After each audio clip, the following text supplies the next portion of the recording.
Benvenuti a questa sessione della nostra storia in piazza. Ho il grande piacere di presentarvi la professoressa Sabine Frühstück dell'Università della California a Santa Barbara. La ringrazio per aver fatto questo lungo viaggio e per essere qui con noi a Genova.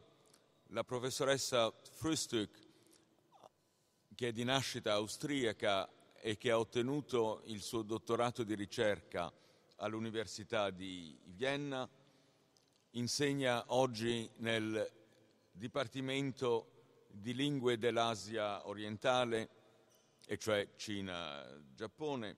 La sua ricerca è prevalentemente sul Giappone. Uno dei suoi libri si intitola Colonizing Sex, Sexology and Social Control in Modern Japan, che potrei cercare di tradurre con la colonizzazione del sesso, la sessologia o sessuologia e il controllo sociale nel Giappone moderno. La professoressa Frühstück è nota in tutto il mondo, è anche un fellow dell'Università di Tokyo, è stata anche a Berkeley, a Stanford, all'Università di Kyoto in Giappone e a Vienna. Il titolo, come vedete, della sua Lexio è Controllare il sesso, scatenare il desiderio nell'Asia moderna. C'è un numero abbastanza consistente di slides, di diapositive, alcune delle quali, lo dico così, sono un po' osé, ma comunque quando si parla di sesso è difficile evitare le cose osé. E dunque con grande piacere che le chiedo di cominciare la sua Lexio. Grazie. Thank you so much for this kind introduction. I would, since this is the last day of La Storia in Piazza, I would like to take a moment to thank all of those who have made this possible, and one of my most pleasurable experiences in my career, particularly the students, all of those young people in the red shirts outside who guide us through the building, but also, of course, the staff, the very wonderful staff of Palazzo Ducale, particularly Carla Turinetto, Maria Teresa Ruzza, Chiara, whose last name I'm afraid was too difficult for me to retain from speaking to her just a minute ago to now, and of course the organizer and coordinator and visionary of this event, Donald Sassoon, and his Italian colleagues here. I was asked to speak about sexuality in modern Asia, and I will do so focusing on Japan in particular, because of the very special role Japan has had in terms of the production of sexual culture, of sexual history, and the circulation of that culture within Asia as well as around the world more recently.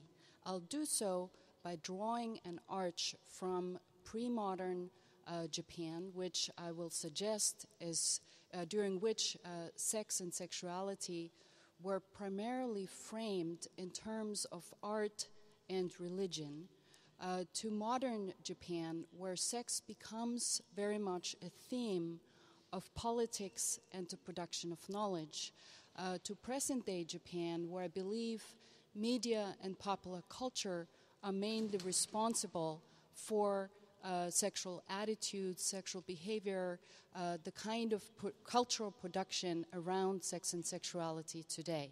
So let me begin with the pre-modern period that is governed particularly by art and religion. Religion, I should say, that is very, very diverse and comprises native religion, Buddhism, Confucianism, and some other kinds of tradition, and has produced a particular kind of erotic art that I would like to describe briefly.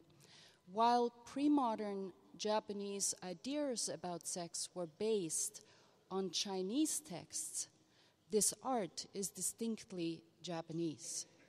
Some of its characteristics are described here as the extreme realism of the drawings of genitals, for instance, as well as the extreme exaggeration of the size of these genitals. There is a reason why these erotic woodblock prints are not just called shunga, or spring pictures, or pillow pictures, but also humor pictures. These pictures that I'm going to show you during the next couple of minutes are pictures that people looked at to laugh. It was laughable to have huge penises and vaginas, and it was laughable to see people in various interesting kinds of configurations, in interesting kinds of places, very often in the presence of a voyeur who further extended the humorous aspect of these pictures. They were often also accompanied by poems or songs from traditional Japanese literature, either rendered so that, for instance, original words would be replaced by words of erotic sexual content, or left in the original, but endowed with erotic content. And so these images are very diverse. I can only show you a few of them, but they show all kinds of configurations, all kinds of people involved. Bodies are typically partly covered, never fully exposed. But interestingly enough, themes like sadism, masochism, or fetishism that we know well from pornography in other periods and other places are largely absent from these erotic woodblock prints. So is sex with animals. This is a rare exception.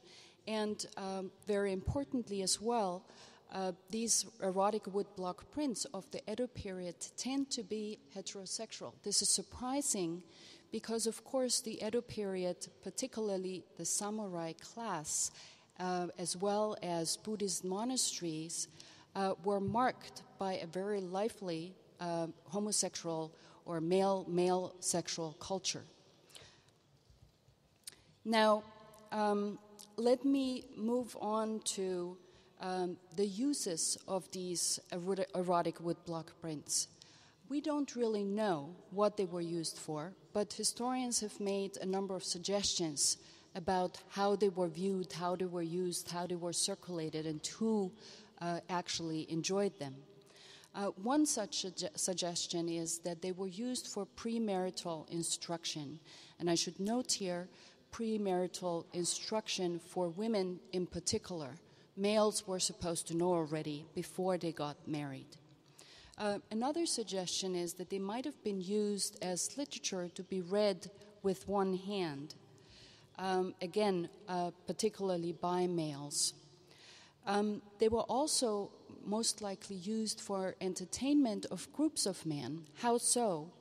Men were envisioned to sit around looking at these pictures and not just enjoy the humor and the erotic content, but also exchange their various ideas about what texts that accompanied these images might have meant and who they might reference, which poet or author they might have referenced, what kind of other literary content might be hidden in these pictures. So it was also partly an object of connoisseurship, not just of the visual aspects, but of the literary aspects as well. Now, this erotic art doesn't completely disappear in the modern period, but it becomes classified as something uncivilized, unmodern, unfit for a nation state that was emerging in the late 19th century and was very eager, a Japanese nation state that was very eager to appear as modern, as civilized, as particularly other European nation states. And erotic art was not part of that. So we move into a period, the modern period from roughly the late 19th century to the mid-20th century, that governs sex particularly in political and scientific terms. The Meiji Restoration marks that transition. It marks the transition from a warrior class, the samurai. You have a beautiful exhibition of samurai and geisha downstairs, to a modern mass military. That's very, very significant, both in terms of society at large, but also particularly with respect to ideas about sexuality. Because the Meiji Restoration also marks the transition to a modern mass military, it turns via the military conscript exams and other kinds of changes, it turns the male body, the individual male body, into this miniature version of the national body. The male body, particularly the militarized male body, comes to represent the nation. And so the focus of the state is very much on the health of male bodies and their sexual behavior. You see here boys in their uniforms, but also in the colored image, a page from an elementary school textbook that describes what the military conscript exam is all about. One of the very, very important aspects of this conscript exam is, of course, the classification of young men into those that were fit for the military and those who were not. But another result that interests us in the context of my presentation here in particular is the fact that many of these young men who joined the armed forces had venereal diseases. They suffered from sexually transmitted diseases. And so that posed a very important problem for the state and particularly highlighted the contradiction between a state ideology of sexuality and the very fact that soldiers suffered from venereal diseases. So on the one hand, the understanding of male sexuality was that male sex was irrepressible, male sexual desire was uncontrollable, and it had to be acted upon. On the other hand, the fact that many of these young men in the military suffered from venereal diseases meant that they became a huge economic burden for the military. The military paid their salaries even when they were sick. They became incapable of fighting when they suffered from sexually transmitted diseases. And these sexual diseases were, for the most part, incurable until roughly in the mid-1930s. The first antibiotic for the treatment of syphilis came about. But in any case, sexually transmitted diseases were a huge problem for the military. So the solutions that the Japanese state came up with were threefold.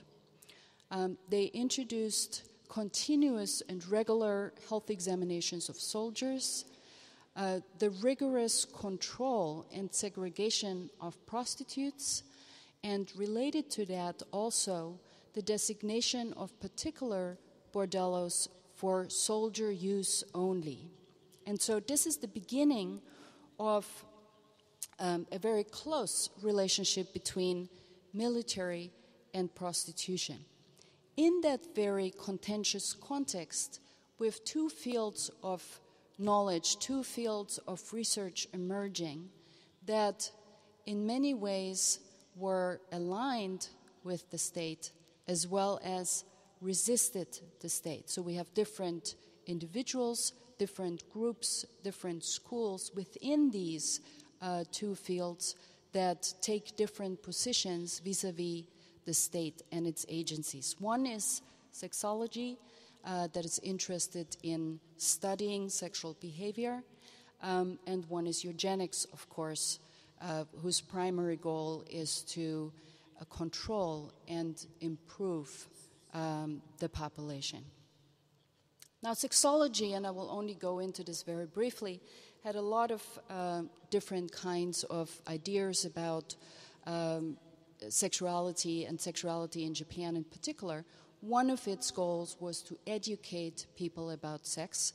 And very early on, Japanese biologists, zoologists, who translated at first German sexology, English sexology in particular, began to argue in the 1920s that they had to really study the sexual behavior of Japanese people in order to understand what sex means in Japan. And so the 1920s are very much the beginning of the professionalization of sexology and the first surveys on sexual behavior. And I should say this is also the beginning of the first surveys of sexual behavior of men and women, whereas previously, as I said, the state was primarily interested in the sexual behavior and health of men. Sexology, I think, is very interesting, partly also because it influenced a whole lot of other new disciplines, including psychiatry, criminology, psychology, pedagogy, and medicine. Sexology was partly aligned with eugenics and partly in conflict with eugenics. Sexology, compared to the main strands of eugenics in Japan, sexology was more interested in also speaking about the great diversity of sexual practices and experiences of people. And so one of the achievements of early sexology and sexological research in Japan is in the 1920s to find that more than 90% of young men have experiences with masturbation, and that prompted that particular researcher to argue for the rest of his life that in fact masturbation is normal, not pathological. It's not leading to all kinds of illnesses as was previously thought. Very similarly, homosexuality in the Japanese debate was very much discussed as one of many different kinds of sexual expression. It wasn't singled out like it was in the United States, for instance, as the one aberration from normative sexuality. Now, I think moving into the 1930s, it's very important to understand that at that time, sexuality, the governance of sexuality was not only directed at controlling and regulating, but also very much in inciting not only discourse about sex, but also sex as a practice. And so we have a very vibrant pharmaceutical industry that in the 1920s and 30s begins to advertise early versions of we know now as Viagra, early versions of supposedly potency-enhancing drugs. I was hoping that at least the older people in the audience would be familiar with Oshima Nagisa's film In the Realm of the Senses, in Japanese, Ai no Korira. The main character of this film that was made in the 1990s is Abe Sada, a woman who lived, a real woman based on real events, lived in the early 20th century, fell in love with a man, had an intense sexual relationship that was very interesting and creative, involved the strangling of her lover at some point that led to his death. And in fact, that was something that he asked for in the course of their relationship. He at one point says, please, next time when you strangle me while we have sex, please kill me because it's too painful to recover from that. And so she does. She strangles him, and then, and this is the scene from that particular moment, cuts off his penis and his testicles, puts them into her bag, and is captured a few days later. This is always my favorite moment when I teach undergraduates at my university. Is then captured days later by the police. Why is this of interest to us? It is because Abe Sada becomes the first female criminal, the first female murderer, whose case is discussed in terms of female sexual desire. She says there was nothing particularly odd about her act. This was an expression of her intense sexual commitment to this man, and it was part of their erotic play. And so she studied then by a whole lot of different experts as the first female criminal case that somewhat seemed to suggest that indeed females have sexual desire and females are capable of doing all kinds of things based on that sexual desire. Which of course brings us to the question how normative femininity was defined. What did people think about female sexuality at the time? Very quickly, most women in the early 20th century remained farmers and fishers, but some young women migrated to the cities and became what was referred to modern girls, new women, thought to be very adventurous, eager to separate themselves from their families.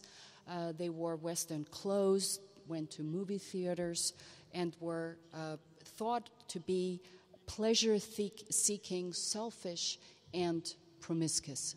They were also discovered as a new audience for consumerism, as a target for all kinds of advertisements, ranging from products that were previously only advertised to men, like beer, for instance. You see here 2 beer advertisement posters, to cigarettes. Smoking in Japan was very common, but it was smoking of pipes. Smoking cigarettes in the 1920s was something that was very distinctly marked as modern, as liberated, as something a modern girl was supposed to do, that marked her as a modern, progressive woman, as well as products like sanitary napkins on your right with fancy names, and I say fancy names because they were Western, such as Victoria. The relative freedom of the 1920s and the possibilities of the 1920s then became wiped away by the increasing militarism and imperialism of Japan in the 1930s and early 40s. One of the issues at the time was, of course, the very contradiction between a eugenically sound nuclear family, as you see one here on this particular board game, which is called the Sugoroku. You move from one field to the next if you are lucky with your dice. And the new policy that was referred to as procreate and multiply. That, of course, meant that women in the 1930s and 40s were not supposed to have sexual desire. They were supposed to have lots of children. And so that was very, very much emphasized, of course, very similar to fascist Italy, in fact, and Nazi Germany and some other places. The state envisioned and designed in its policies women primarily as such mothers, or alternatively as nurses who were in charge of either curing or comforting soldiers, or as prostitutes. And I think it's very interesting to note that prostitutes in the 1930s and 40s were actively recruited by military agencies with the very intention and at least the rhetoric of suggesting that prostitutes had an important role to play within the Japanese empire as well, namely that of protecting, helping to protect the other innocent children and women from insatiable male sexual desire. In the 1930s, all kinds of family planning devices were prohibited. Interestingly, however, condoms were made available, were first classified as military objects, okay? So just like other kinds of things became militarized and only provided for the military or confiscated for military use. Condoms were one of these things that were then made available to soldiers in brothels at the front lines, which were first staffed by prostitutes from Japan, and then later, as the war went on, with very young women from Korea, China, and other places under Japanese control, and forced into sexual slavery by the Japanese military, again, as an extension and another version of the same kind of attitude towards male sexuality, namely that the focus of the state should be on male sexual health, in this case of soldiers, and that male sexual desire had to be somehow managed. It could not be suppressed. And of course, women, be they Japanese women here or women under the control of the Japanese Empire, appeared disposable. This kind of system, of course, changed dramatically with the end of the war, but there's still, in Japan and elsewhere, of course, a quite intimate relationship between military and prostitution that goes on to this very day, particularly in Okinawa, where large numbers of American troops are stationed. Post-war Japan, however, and increasingly towards the end of the 20th century to our current day, sexuality has become less of a matter that is primarily governed by political and scientific considerations, but much more marked by a vibrant media and popular culture. And so I would like to spend these last few minutes speaking a little bit about how popular culture in Japan today has dealt with sex and sexuality, both in terms of celebrating sex and sexuality, but also in terms of organizing it in particular kinds of ways. Now, first of all, we have a ongoing feminist critique of gender and sexual inequality in Japan that rests on very solid grounds. If you look at international data about gender equality, there are lots of different ways to measure that. You will see that Japan is this very odd case where it's very high up on the scale, such as a human, what is it called? In terms of class equality, in terms of economic fairness, in terms of living standards, in terms of equal opportunities across different groups of people. But it's very, very unequal in gender terms, and it continues to do so across the board. And so here you have one of my favorite examples of a feminist artist, Shimada Yoshiko, and Bubu, who also engages in sex work as a political and artistic project, and their work Heal and Repair from 1998. There are other people across Japan who rediscover, in a way, the traditions of celebrating and laughing at sexual culture. And this particular festival here, that's called the annual Penis Festival, is one example. It has pseudo-religious connections. There are, of course, older traditions of celebrating fertility and virility, and this particular festival is referencing that, although in older times, of course, these sculptures were not pink. At the same time, with coexisting other kinds of groups that insist on the inherent qualities of male sex and male virility in particular. The text you have in quotation mark is what this young man has written on his back.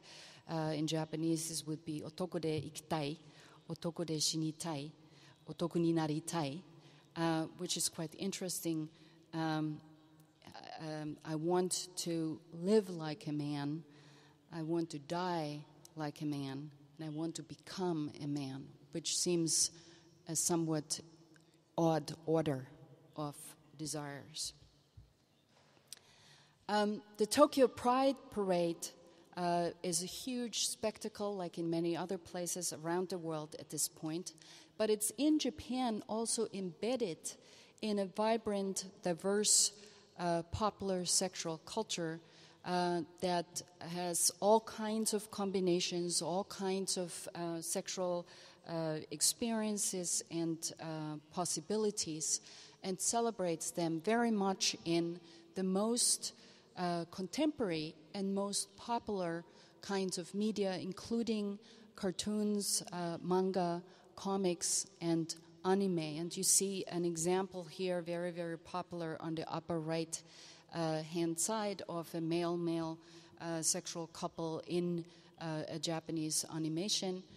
There are all kinds of interesting variations on that with human figures transforming into animals, transforming gender-wise throughout a particular story, be it told as a manga or as an animated film. That said, particularly groups of organized homosexuals in Japan note that despite that vibrant and very diverse and very open-minded and creative popular culture of sex, actual Japanese social institutions tend to cater very distinctly and exclusively to heterosexuals.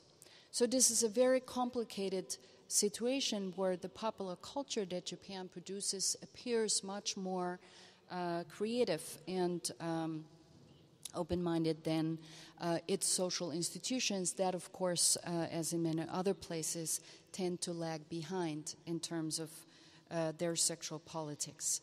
That said, of course, these two spheres intermingle very much, and there are lots of examples that prove either side wrong. In any case, I think it's important to note that Japan has never had legislation that controls homosexuality. So homosexuality has never been illegal in Japan, and I think that's very, very important in terms of understanding sex in contemporary Japan.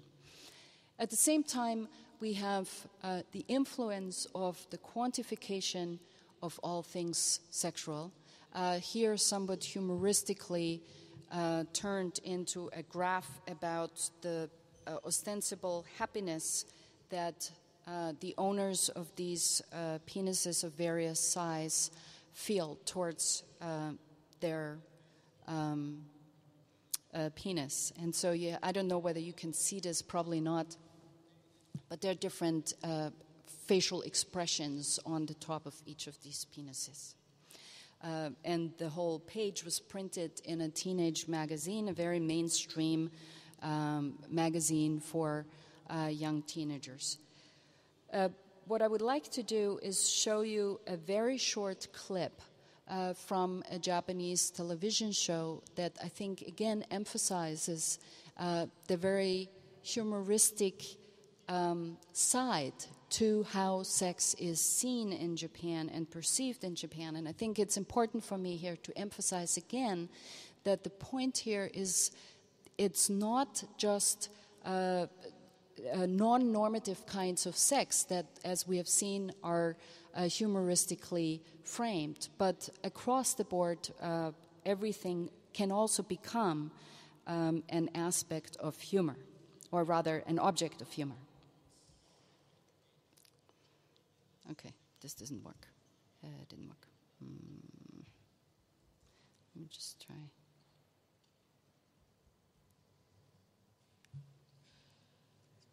Yeah. I'm sorry.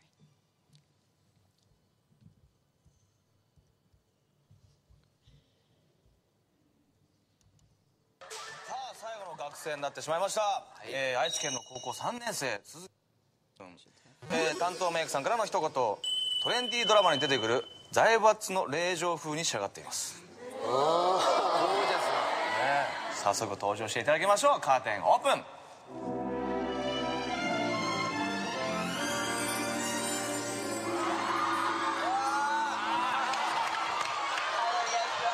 ょっとこれ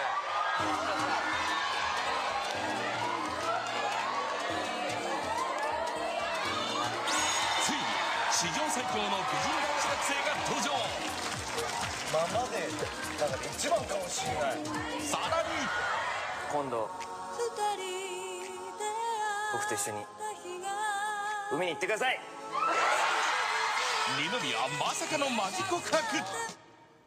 さあ最後の学生になってしまいました、愛知県の高校3年生鈴木祐介君、担当メイクさんからの一言。トレンディードラマに出てくる財閥の令嬢風に仕上がっています。I'm sorry, there's a problem with that video, and you actually didn't get to see the most important part that reveals that this beautiful boy student is dressed up as a girl. And so they have this very funny exchange about how lovely it would be to go to the beach with that particular girl. In any case, current popular culture also fully acknowledges that young people do have sex before they get married.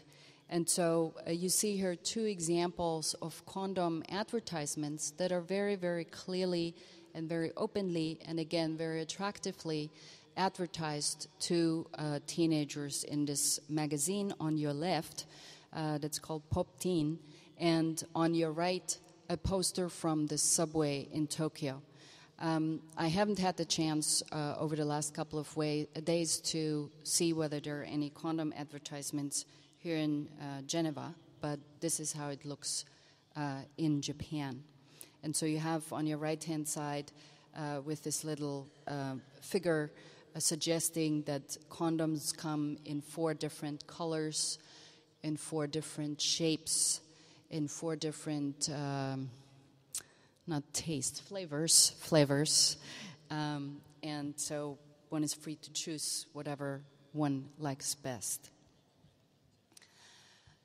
Japanese popular culture, as you can already see from these few pictures, is intensely sexualized, and almost everything can be turned into pornography. But importantly, the center of this sexualization is no longer the male body of the modern period, but very much the female body. Yet, it's not a Japanese female body by any measure.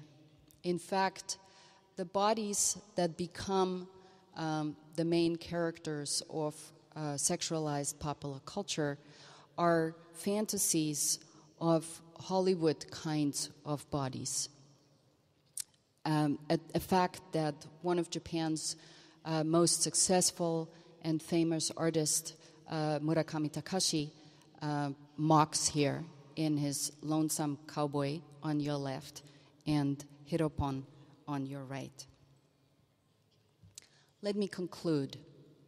I've tried to describe the history of sex and sexuality in Japan by pointing out 3 different sexual regimes that we transition from a pre-modern period where art and religion are the most influential actors to the modern period where science and politics become the main framing devices of sex and sexuality, to the contemporary period and our present day time, where I believe media and popular culture are the most influential and important tools of both representing but also molding sexual attitudes and perhaps even sexual behavior.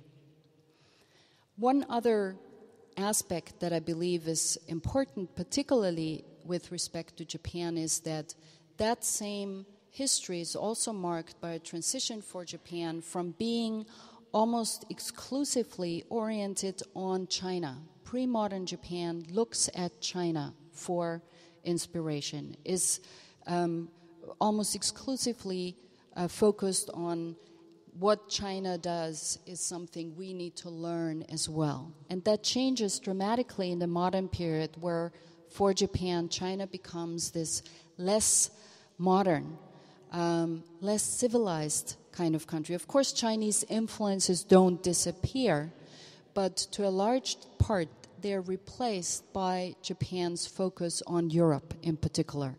And so we have, during the modern period, very self-conscious attempts of official Japan, but also large parts of the population, to appear like modern nation states in Europe at the time, in particular Germany and the UK. In contemporary Japan, things have become much more complicated and diverse and much less clear-cut. But I believe Japan has become more not only an importer of all kinds of attitudes and objects and ideas about sex and other things, but also very much a player in terms of sex and sexuality outside of Japan, in Asia and around the world. Thank you.